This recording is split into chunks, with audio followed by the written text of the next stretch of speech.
Escucha En el Radar, episodio 13, temporada 2, con Wilfredo Méndez, defensor de los derechos humanos, moderado por el periodista Rodolfo Colindres Erazo. Elimina los 5 tipos de dolor con Iboprodol Ultra, fórmula única. Saludos amigos, gracias por acompañarnos en un nuevo episodio del podcast En el Radar de Radio América. Hoy tendré el gusto de dialogar con el abogado Wilfredo Méndez, conocido en el país por su larga labor en la defensa de los derechos humanos y también activado en política.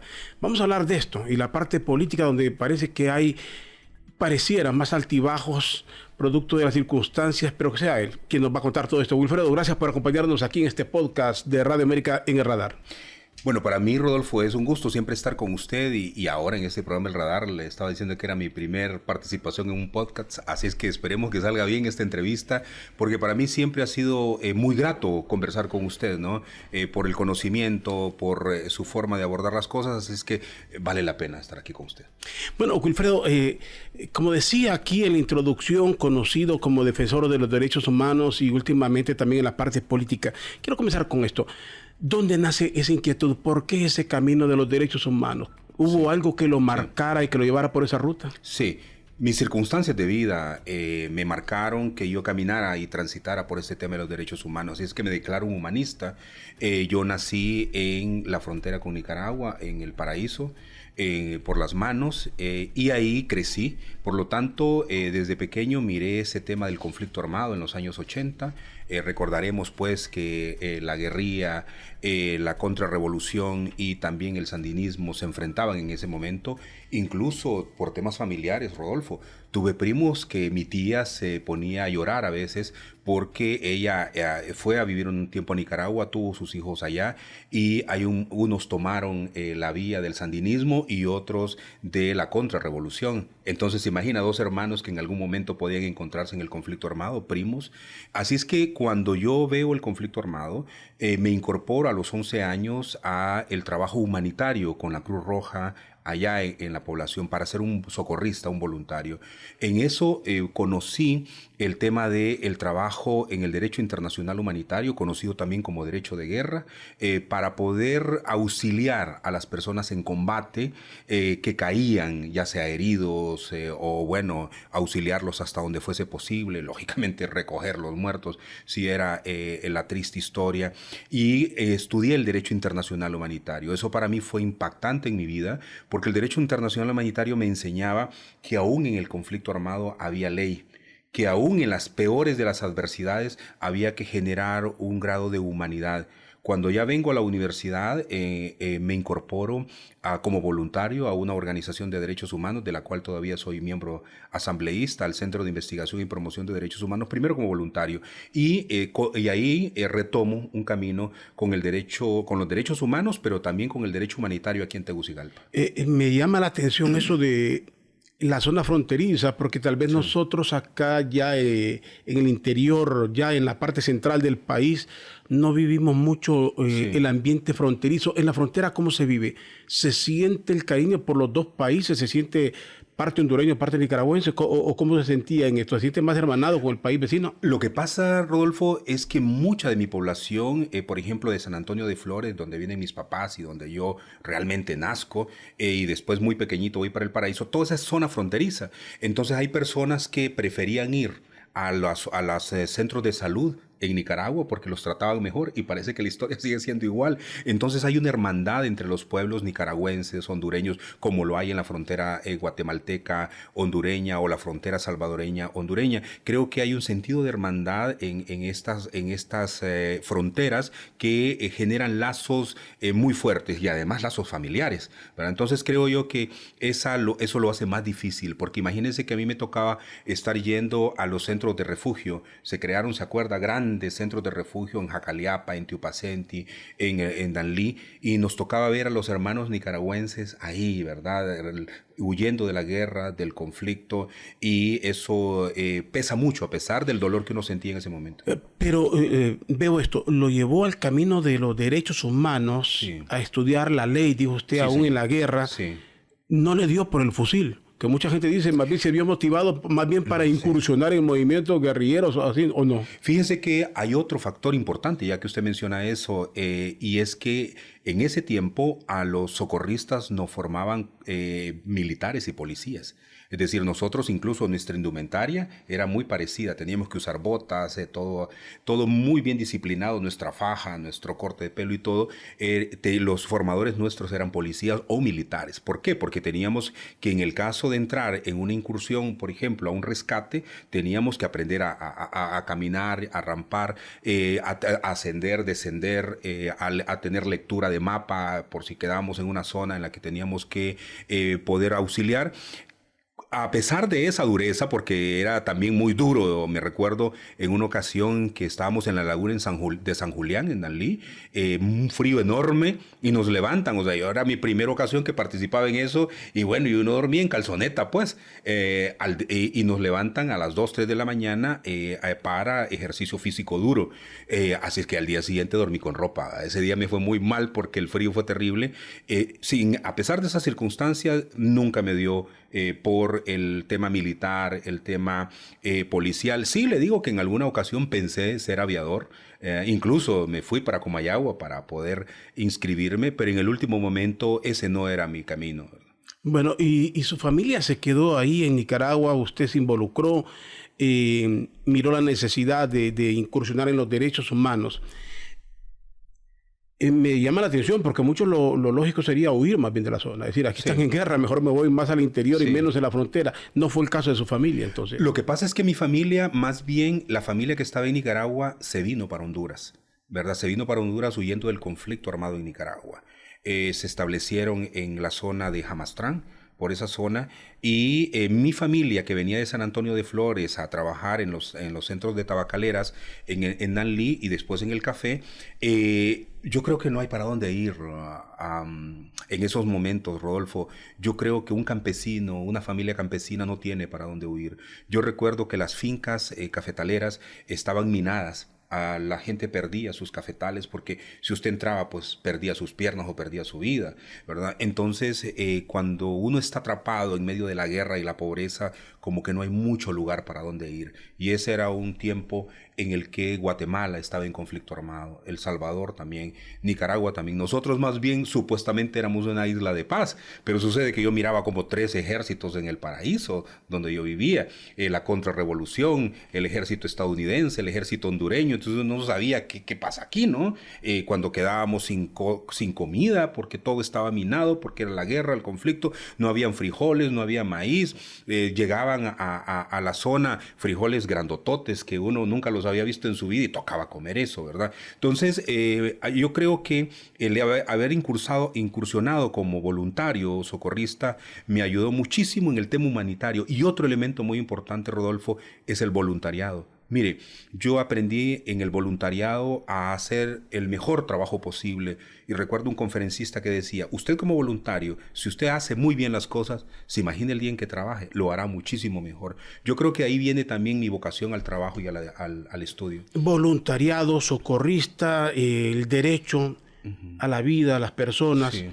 Sin embargo, los derechos humanos o los activistas de derechos humanos son vistos como un brazo armado o un brazo revolucionario o político de las izquierdas. ¿Por qué, Wilfredo? Esa es una muy buena pregunta, Rodolfo, muy buena pregunta. Yo creo que se le ha dado la gente con pensamiento de izquierda o las izquierdas han sido más progresistas en su visión, ¿verdad? Por ejemplo, la comunidad LGTBI, el derecho al aborto, la protección de las mujeres, los derechos de las mujeres, y los progresistas han abrazado más esa agenda que la derecha. La derecha ha sido mucho más conservadora, no ha permitido que esos temas avancen lo suficiente, y creo que por eso se ha visto a los activistas de derechos humanos como más propensos a estar del lado de la izquierda, por esa visión progresista. Sí. Y en eso, y sin salirme mucho, sí, los derechos LGTB y todo lo que se llama igualdad, nunca se ha sentido que choca entre, más allá de ser conservador o ser así, si choca con esos principios de vida, de hombre, mujer, usted sabe, la sociedad cerrada, ¿cómo se nos inculcó históricamente? Mire, el tema de los derechos humanos es un tema bien complicado, Rodolfo, porque usted a veces toma postura de cosas que para la sociedad en ese momento son impensables o son un tabú completamente. Por ejemplo, la eutanasia. ¿Verdad? Yo en uno de mis libros puse, y fíjese que ese capítulo casualmente solo tiene una página y lo titulé El derecho a morir. El derecho a morir, que eso es cuando una persona, por ejemplo, tiene cáncer terminal y esa persona es más su sufrimiento, y lo pasé con mi bisabuelo, y él dice, bueno, es tanto el dolor que si ustedes sintieran el dolor que yo tengo, me ayudarían a morir. Ahí los derechos humanos, usted dice, el derecho a la vida, ¿qué pasa aquí? ¿Qué hago con esta persona? ¿Continuamos con su dolor que sufra permanentemente o le ayudamos a morir? Ahora existe incluso la teoría del derecho asistido a morir, que es cuando usted está muy enfermo y usted está consciente y usted dice, miren, este dolor no lo aguanto y acompáñenme, ayúdenme. Y hay especialistas ahora para esto. Y la ética, la bioética, por ejemplo, las prácticas de cómo mejorar al ser humano y todo eso, también es una gran discusión. Los derechos de la comunidad LGTBI, hasta dónde llegan, por ejemplo. Ha existido un gran debate en Honduras, por ejemplo. Tienen los hombres el derecho a casarse, las mujeres el derecho a casarse, y se arma un gran debate, ¿verdad?, en lo que se llama el derecho igualitario. Pero lo dice la comunidad LGTBI. Ustedes están hablando de esos temas mientras nos están matando. Por favor, primero hagamos que se nos respete la vida. Entonces yo creo que uno tiene que ir graduando esos posicionamientos en las sociedades. Y como defensor de derechos humanos uno también tiene que ir entendiendo que es una sociedad diversa y que uno tampoco puede imponerse a la fuerza. Fíjense que una de mis experiencias políticas de derechos humanos fue muy interesante con un líder político de mi movimiento. Mire, Rodolfo, es un gran hombre, pero es muy conservador, ¿verdad? Es muy conservador, un católico conservador muy fuerte, y él no está de acuerdo con la agenda, por ejemplo, aborto o comunidad LGTBI. Entonces, encuentro yo ese momento en el que digo, bueno, pero hay una agenda que debe ser humanista, debe de ser de avanzada. ¿Qué hago con este hombre? Y llegué a entender lo siguiente. Primero, no debe de pensar absolutamente como yo pienso. Primera cosa. Segunda cosa, él es un gran líder político que está consciente de que lo humano es lo que hay que proteger, la dignidad es lo que hay que proteger, que la gente tiene derecho a comer. Pues entonces me apunto con eso. Me apunto con lo que él cree y camino con él en lo que él cree. Bueno, es altamente interesante todo esto, pero decíamos cómo ha sido utilizado también. O sea, Sí, y usted decía, ¿por qué son utilizados si en algún momento, y aquí vamos a entrar un poco en la etapa suya, de su vida y su participación política, ¿qué tipo de ideología finalmente persiguen y cómo es que se aprovechan de ustedes? Porque hay muchos que se disfrazan, agarran a los defensores de derechos humanos como un producto por el cual se van a vender. Sí.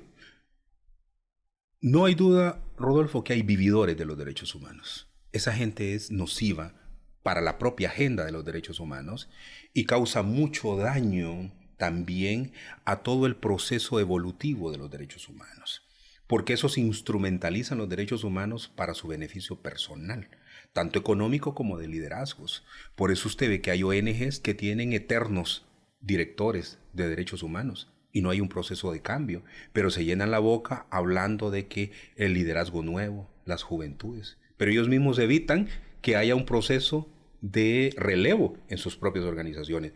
Hay otros que manejan una agenda tan sesgada que cuando acuden a los foros internacionales exageran con los datos, ¿verdad? Entonces, o hay otra cosa que también es bastante chocante, porque además hay como una laxidad, es laxo el concepto de los derechos humanos de Naciones Unidas. Cualquiera de nosotros puede ser defensor de derechos humanos, y entonces ahí viene una persona sin formación alguna, se traba un chaleco encima y ya dice que es defensor de derechos humanos. Sin formación, sin la comprensión de lo que significa el tema humanista, la ley, el Estado, y ahí se cometen muchos abusos en materia de derechos humanos. Yo ya terminé de escribir un libro sobre este tema, casualmente. Yo fui víctima de una falsa acusación y a partir de ahí me dediqué a escribir un libro. Me dediqué a escribir un libro sobre los falsos defensores de derechos humanos, sobre los oportunistas en los derechos humanos, sobre la instrumentalización de los derechos humanos, para que uno sea un documento que pueda ayudar a nivel nacional e internacional. Eso de los falsos defensores de los derechos humanos, eso que usted señala, el chaleco que he comprado mucho, más allá de una percepción, es una realidad. Sí. O sea, se volvió una moda comprar un chaleco, ponerle defensor de los derechos humanos con causas disfrazadas. Sí, señor. Sí. No solo, fíjese que hay unos que yo creo que lo hacen con buena intención, ¿verdad? Dice, yo soy defensor de derechos humanos, pero no sabe nada de derechos humanos. Entonces a veces me da entre pesar y tristeza, no sé qué sentimiento tener, pero al final yo creo que un defensor de derechos humanos tiene que tener la responsabilidad de lo que hace, porque en la defensa de los derechos humanos usted primero tiene que estar claro que usted, por ejemplo, no puede imponerse ante el juez, aunque a usted no le guste. Es decir, usted puede tener toda la razón del mundo, pero usted tiene que permitir que el juez continúe en el desarrollo de su labor. Si no, y usted actúa después en contra de él si usted quiere. Pero ahí es donde creo yo que esa falta de formación de muchas personas en los derechos humanos no ha permitido que haya un mayor respeto en términos generales por la Defensoría de los Derechos Humanos. Aunque creo que en los últimos tiempos, no estamos en la época de los 80. Yo recuerdo la primera vez que vine aquí, Rodolfo, y lo primero que vi en la catedral, ahí se estacionaban, venían los buses y pasaban por la catedral, fue custodio salvadoreño, traidor. Era una campaña en contra de uno de los defensores de derechos humanos más grandes que este país ha tenido. Es más, él es padre de prácticamente casi todos los defensores reconocidos en este momento. Esa época muy dura que enfrentaron personas casi solitarias, en estos tiempos sabemos un montón de defensores de derechos humanos y otros pues que se han aprovechado de eso. Bueno, y usted en este camino ya lleva 2 instituciones políticas. Estuvo en El Pino. Sí. Y ahora en el Partido Libre. ¿Es necesario estar en un partido político? ¿Por qué la decisión de involucrarse en partidos políticos? Fíjese que yo siempre en la universidad me planteé algo. Venía de un pueblito donde existían muy pocas bibliotecas. Entonces la biblioteca la había dado vuelta toda por arriba y por abajo y me conseguía todos los libros que podía. Antes no tenía ni un libro y el único libro que tenía era la Biblia. Entonces aprendí a leer con la Biblia. Así es que a los 11 años había terminado de leer la Biblia de Génesis a Apocalipsis y buscando todos los libros que pudiera. En esa búsqueda del conocimiento, en ese planteamiento de lo que yo quería hacer, cuando vine a la universidad quería ser economista, quería ser político, mi pasión por la unidad centroamericana también. Al final me decidí por el derecho, pero sabía que tenía debilidades, que iba a tener debilidades en en el conocimiento sobre la administración de economía. Así es que pensé estudiar y a escribir. Escribí uno de mis primeros libros que no se publicó porque no me lo quisieron publicar como joven. Se llamaba La participación de los jóvenes en política. Y yo no estaba participando políticamente. Tenía 18 años en ese momento y me planteé, yo debo de participar políticamente. Ese fue mi cuestionamiento y busqué una forma como participar. Elimina los 5 tipos de dolor con Iboprodol Ultra. Fórmula única. Y termina en Libre. ¿Qué le inspira llegar al Partido Libre? Si avanzamos un poco en Libre, Sí. donde quizás hubo muchas esperanzas y muchos desencantos viviendo la realidad actual. Y no sé si usted ha transcurrido esas 2 rutas. Sí. La esperanza y el desencanto en el mismo. ¿Cómo llego a Libre? Mire, primero yo era director del Partido Innovación y Unidad Social Demócrata en ese tiempo. Escucho el planteamiento del presidente Zelaya sobre la cuarta urna. Yo no compartí esa idea en ese momento. En la medida en que va pasando el tiempo y que voy conversando con mis amigos y mis amigas, me doy cuenta que es una propuesta de participación ciudadana y 4 meses antes, más o menos, de que se desarrolle esa encuesta, yo participo. Pero mire, Rodolfo, ¿cómo es esto? El día del golpe de Estado yo me movilizo para Casa Presidencial y ahí en Casa Presidencial, cuando yo me presento y estoy ahí frente a ese momento duro del golpe de Estado, yo estoy cerca de una caseta que estaba por ahí y de pronto una persona grita y dice, Wilfredo Méndez estaba en contra de la cuarta urna. Una persona.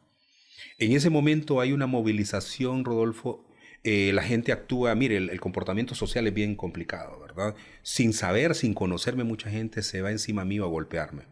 Todavía creo que tengo acá un pequeño Recuerdo. porque alguien me golpearon con palos. Alguien, yo creo que o era el palo o que tenía un clavo. Y yo cuando me golpean, siento el golpe, agarro y me jalan y me hieren acá. Y me empiezan a patear, a insultarme. Si no fuese en ese momento por la intervención de María Luisa Borges, que estaba ahí, Carlos H. Reyes, ¿verdad? María Luisa tuvo que abrazarme para que no me siguieran golpeando. Y yo salí de ahí y mi cuñado estaba esperándome 2 cuadras ahí de todo eso. Y mi hija y mi hijo, infortunadamente, estaban viendo una televisora de Costa Rica. Y estaban viendo cómo me estaban golpeando, ¿verdad? Y cuando yo llego a la casa, me dice, papá, miramos cómo te golpearon. Ellos estaban mucho menores que ahora. Al día siguiente recuerdo que me invitó Renato a su programa y yo estaba con Cecilia Morales en ese momento. Y aún así, golpeado, Rodolfo, adolorido, mantuve mi posición de estar en contra de un golpe de Estado. Podría ser que yo no estuviera de acuerdo con el presidente Zelaya, que yo en un último momento entendí lo de la cuarta urna, pero no iba a estar de acuerdo en un golpe de Estado. Ese momento me hizo movilizarme a las calles desde ese preciso momento, en todo el momento. Ya a partir de esa exposición mía pública, cuando ya me presenté en otra concentración, más bien era considerado un héroe de la resistencia. Ahora, lo que sintió en aquel momento que lo hace involucrarse, cuenta esa anécdota a usted, al momento actual, ¿siente que algo ha cambiado? Que eran cuestiones emotivas, no estoy hablando de parte suya, sí, sino los que estaban ahí están en una causa política muy distinta a lo que usted visualizó. Sí, no hay duda que no. Yo no trabajé para tener un partido político para una familia. Claro que me desencanta eso.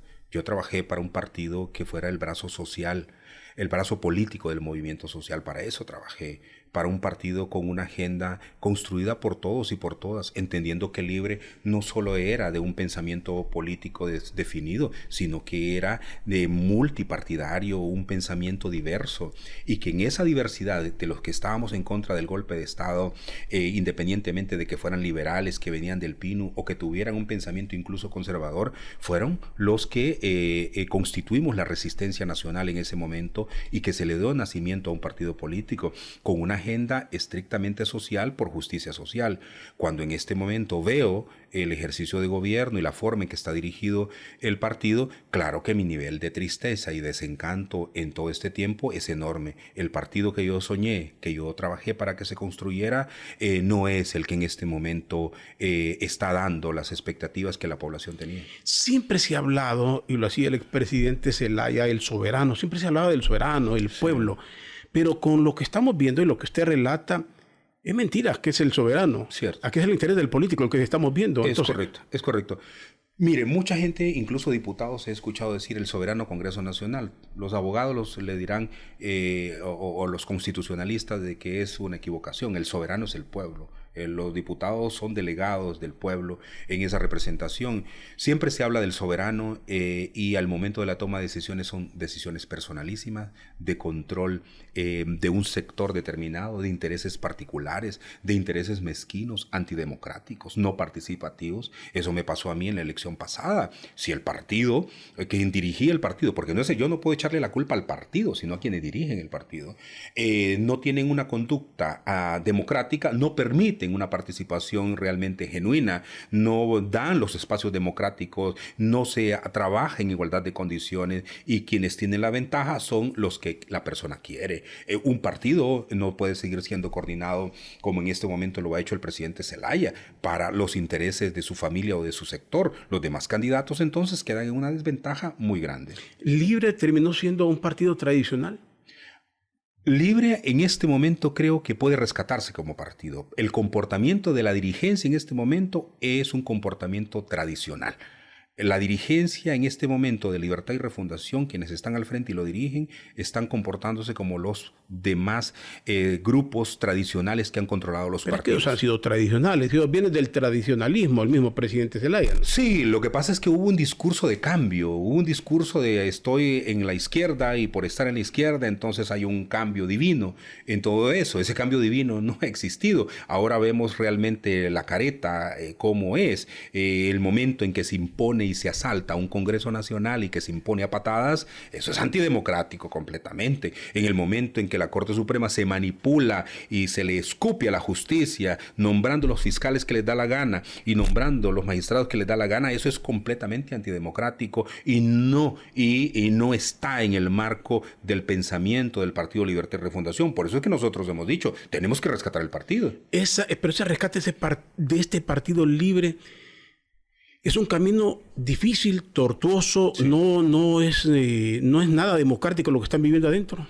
Es un camino difícil, muy complejo, porque la estructura que actualmente controla el partido es una estructura muy sensible negativamente. Decir, ojalá fuera sensible en el tema humano, pero no, más bien hay una actitud de odio y de rencor a aquel que no está alineado con el melismo. Y eso no puede ser en un partido que habla de amplitud, de participación. Entonces, claro, el camino es áspero, porque cuando se encuentra con ese tipo de actitudes, que usted lo primero que encuentra es que lo queden viendo mal, o que lo quieran agarrar a patazos, entonces claro que es difícil, y luego se enfrenta con una estructura que no es lo suficientemente abierta para que usted participe en igualdad de condiciones, claro que es difícil, pero sucede que en el camino se aprende, licenciado Rodolfo. Y usted participó en el proceso anterior, fue víctima de todo eso. Para este proceso ya apareció usted en días recientes con el abogado Jorge Calix, y su movimiento Honduras Libre se une para apoyarlo en torno a él. Sí. ¿Por qué desiste, Wilfredo? O sea, ¿piensa que es lo mejor o se desanimó para hacerlo usted ya como yo lideraba antes? Mire, hay un amigo que habla de las condiciones objetivas y subjetivas. Yo creo que mis condiciones subjetivas, que tienen que ver con mi persona, que tienen que ver con mi carácter, que tienen que ver con mis sentimientos, son mucho más fuertes, Rodolfo. Yo aprendí muchísimo en todo ese proceso electoral y mi madurez política es mucho más grande que la anterior. Esas condiciones objetivas son mucho mejor. Enfrenté esa campaña con una campaña sucia que afortunadamente mi prestigio y mi vida han logrado superar eso y tirar eso a la basura más bien. Y ahora tengo mejores circunstancias para ser candidato presidencial en condiciones subjetivas. Pero las condiciones objetivas son difíciles, Rodolfo, y me refiero al tema económico. Enfrentar una campaña sin la suficiente capacidad económica para poder retener representación en todas las mesas. La representación la podemos tener, pero hay que dar alimentación, transporte y todo esto. Y esas condiciones objetivas todavía de mi lado no están. Yo tengo que agradecer y me siento sorprendido más bien de cómo participé como candidato presidencial en el periodo anterior, toda la ayuda que tuve. Yo creo que la fuerza del espíritu y la voluntad que yo tenía me permitieron llegar hasta ahí, pero no es suficiente. No es suficiente porque existen otras condiciones, tanto económicas como de tiempos, para que usted pueda escoger sus candidatos. Hay un momento en algunos departamentos que yo me sentí frustrado cuando fui candidato, porque las planillas no eran lo mejor que yo quería. Y yo no me había presentado para una situación de esta naturaleza. Yo pensaba ofrecerle lo mejor a la población, pero también sufrimos el boicot en algunos departamentos que meses antes nos destruyeron las planillas. Todas esas cuestiones, creo yo que más en este momento dije, no, tomemos decisiones. Y yo les dije a mis compañeros, esperemos un tiempo, seamos cautelosos, seamos moderados en nuestro planteamiento, soportemos un tiempo de silencio incluso y tomemos una decisión por el bien de nuestros liderazgos en el país. Y la decisión era, veamos en el camino, veamos en el tiempo qué conviene hacer. ¿Me presento yo nuevamente como candidato o buscamos una coalición? Siempre hemos estado pensando en una gran coalición nacional que creo que puede ser la mejor oferta para el país de gobierno y no un país gobernado por un solo partido sectarizado, desconociendo que hay inteligencia en otros lados. Entonces dijimos, bueno, la decisión final fue, nos acercamos, Jorge Calix me llamó y me dijo, platiquemos. Yo miré cómo el proceso de Jorge, de su planteamiento en el Congreso, de su determinación, de su discurso claro, eso coincidía con nosotros.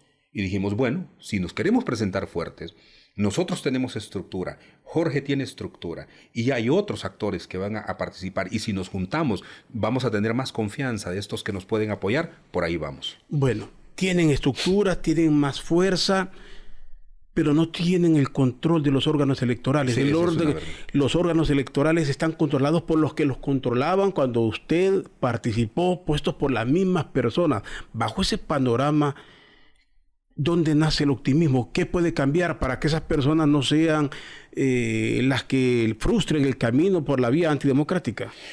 Bueno, yo creo que el conocimiento y la experiencia en este tiempo a uno le permite saber. Hay un poema que se llama El seminarista de los ojos negros, que hay una parte en la que dice, los conozco a fuerza de verlos. Es una señora que mira todos los días pasar a los que son estudiantes de sacerdote, a los monjes, y al final ella dice, los conozco a fuerza de verlos, porque todos los días los ve y envejece viendo a aquellos que van caminando, porque hay uno de ellos que le gusta a ella.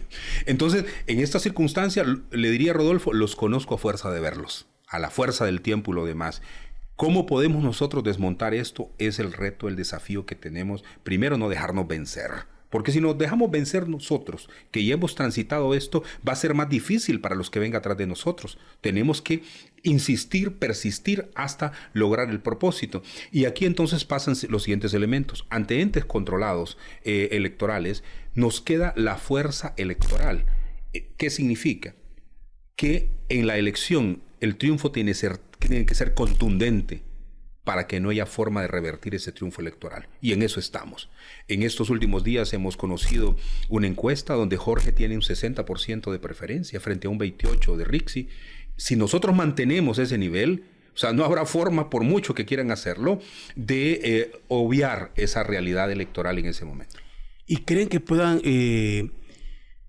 sacudirse, no sé si es el término más adecuado, pero quizás el más común, el caciquismo? Que es, usted dice, no trabajó para que una familia se apoderara de un partido político.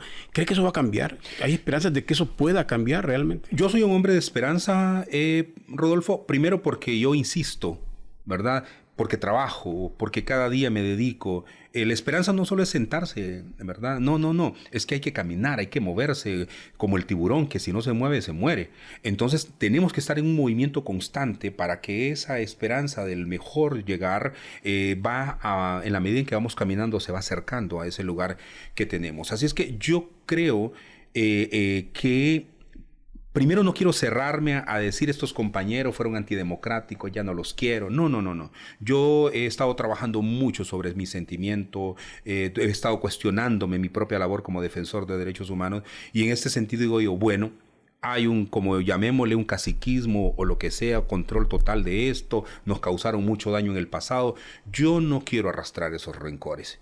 Y quiero saber si en todo este camino de los compañeros que ahora están haciendo gobierno, por ejemplo, quiénes lo están haciendo bien, quiénes tienen ese compromiso y contar con ellos incluso. ¿Ve usted alguna disposición o algún signo que le haga pensar que la elección interna va a ser abierta, va a ser democrática, que don Manuel Zelaya estaría en la disposición de aceptar una derrota o no? Yo creo que, fíjese que yo no sé cuál es la más difícil en las elecciones, si la interna o la primaria, porque usted, tal como usted lo menciona, Rodolfo, la interna pareciera ser que es donde más se genera el rencor hacia otros.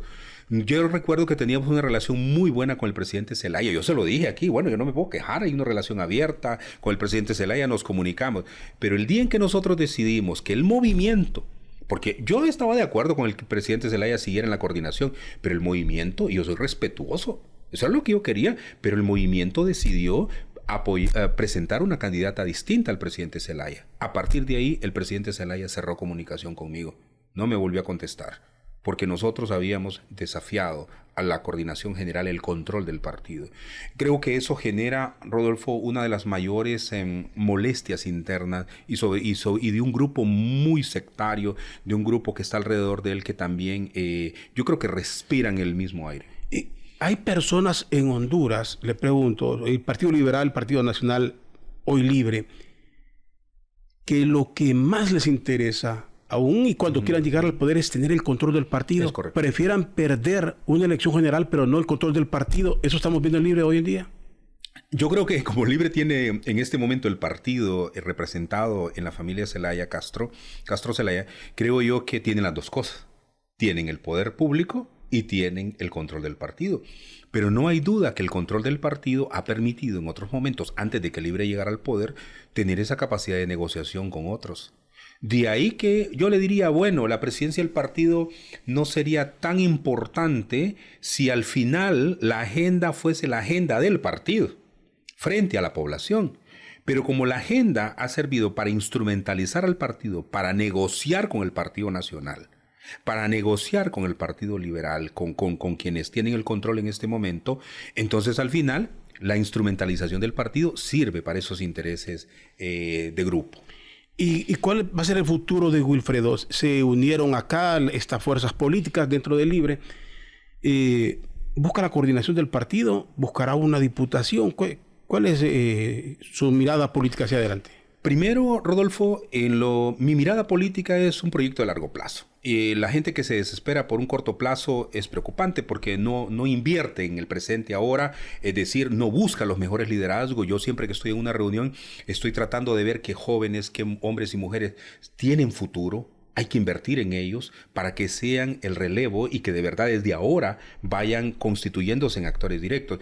Esa agenda de futuro también me dice a mí, en el futuro yo quiero ver un libro que se esté escribiendo en el que diga que yo fui uno de los artífices de la nueva Honduras, de la nueva República. Eso es lo que yo quiero, Rodolfo. ¿Cómo lo hago? Lo hago entonces primero buscando la gente que coincide conmigo, buscando el mejor liderazgo en el país. Claro, como yo tengo mi incursión en política es reciente, me va a costar un poco más de tiempo. Y ahí es donde yo he dicho, un momento, voy a darme el tiempo. Voy a darme el tiempo. En este momento me voy a dedicar a fortalecer el movimiento en esta coalición que hemos formado con Jorge para que Jorge llegue a la presidencia.